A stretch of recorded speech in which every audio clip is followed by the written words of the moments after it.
This is APN, the daily English news broadcasting service brought to you by Arakan Press Conference today, Thursday, 9th of March 2017. For me, your daily host, Mr. Sajid Sir, greeting with you in Islamic greeting. Assalamu alaikum wa rahmatullah. Headlines from the APN by the help of our blogger are as follows. The murder of an honorable lawyer in Myanmar. Bangladesh Prime Minister seeks Jakarta's help to send back Rohingya refugees. Violence against Rohingya may amount to crimes against humanity. You are right, Chef. Tribunal convenes case against Myanmar on Rohingya issues. And assassination prompts reflection on role of Muslims in Myanmar political life. The details are as follows.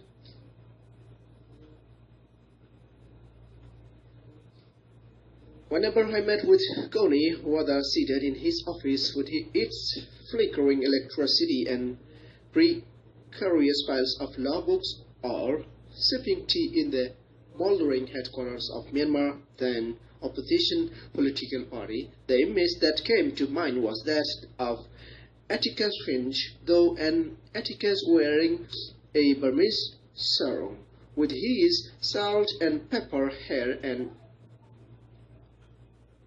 upright bearing. Koni was the consummate honorable lawyer.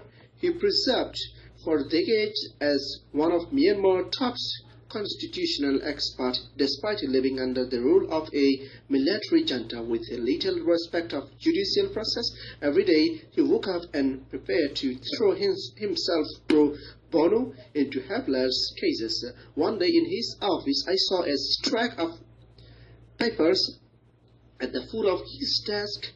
On top was a copy of the Bulgarian constitution. You never know, he said, one knowledge of such a document might prove useful. On January 29th, Koni, 63 years old, was assassinated at the airport in Yangon, Myanmar's largest city. He had just returned from a democracy conference in Indonesia and was waiting for a taxi curbside while holding his young grandson when a gunman in sandals sauntered up and pumped a bullet into Koni's head at close range. Knowing a taxi driver who tried to chase down the assassin was also shot to death. Koni's grandson, who had come with relatives to greet his grandfather, tumbled out of the lawyer's arms but was unhurt. Before his assassination, Koni, a prominent member of Myanmar Muslim minority, was a legal advisor to the country's ruling National League for Democracy. Prime Minister Sheikh Hasina requested that the Indonesian government play a role in sending back Rohingya refugees to Myanmar, said the Foreign Secretary of Bangladesh on Tuesday. The Rohingya refugees issue is a big problem for Bangladesh and it needs to be resolved, said the Bangladeshi Premier during a bilateral meeting with Indonesian President Joko Widodo.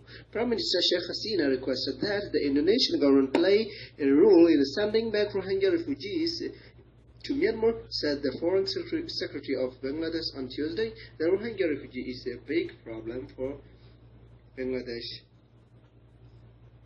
It's obvious. The severity of the reported violations against the Rohingya in Myanmar warrant the attention of the International Criminal Court. The United Nations High Commissioner for Human Rights said on Wednesday, March 8. Mr. Zaid Rad al-Hussein said the violation against a backdrop of severe and long-standing persecution amount to the possible commission of crimes against humanity. He was addressing the UN Human Rights Council in Geneva, where he highlighted the current major human rights issues in more than 40 countries. Mr. Zaid Rad al-Hussein urged the Human Rights Council to at least establish a commission of inquiry into the violence committed against the Rohingya, especially during the security clearance operation after the October 9 attacks of 2016 against 3 border posts in the Mangdo district in Myanmar's Arakan state. The panel of judges of the inaugural Permanent People's Tribunal (PPT) on Myanmar is convinced that charges of serious crimes on the Rohingya and Kachin group demand adjudication by the court based on evidence presented at the opening session on March 6th and 7th in London.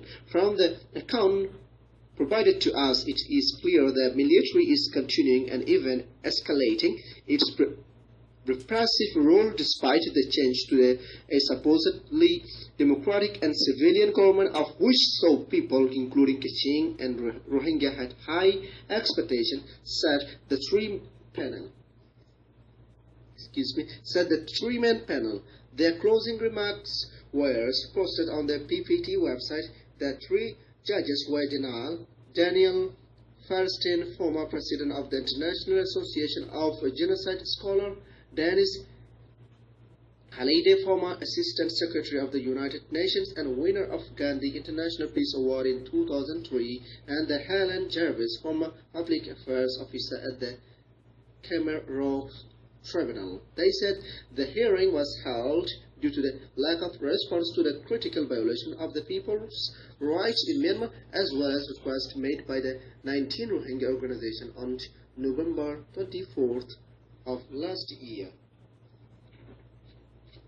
Over the past few weeks, the public tribes to Koning, a prominent legal advisor assassinated in Yangon on January 29, have highlighted his many achievements. The 63-year-old lawyer was a sharp legal-minded, tireless worker, a constitutional law expert, and a staunch supporter of Myanmar's transition to democracy after nearly 5 decades of military rule. But the press has glossed over his importance as a high-profile member of Myanmar's Muslim community, one of its few remaining voices with any way of influence in government cycles. Kony, a prominent member of Myanmar's Muslim minority and legal advisor for Myanmar's ruling National League for Democracy, during an interview in Yangon, January 13, 2016, Kony was shot dead January 29, 2017. While analysts have pointed to his work on reducing the military's influence through the changes to the constitution as the most likely motive for the murder, his death has also widened the gap between Muslims and political life in Myanmar, prompting reflection on the shrinking space for civic participation for the religious minorities in the largely Buddhist country. So this is now first day from APN English News Service. Thank you for watching our APN News. Please stay tuned for more updates. There's to come up next, as every day as usual, by the help of different agencies of the Rohingya blogger. Thank you again. If you like our APN, please share and tag us by through the Facebook, and subscribe us by through the YouTube. Dear viewers, for detail and more about our APN, please visit our website as www.arakanpressnetwork.com.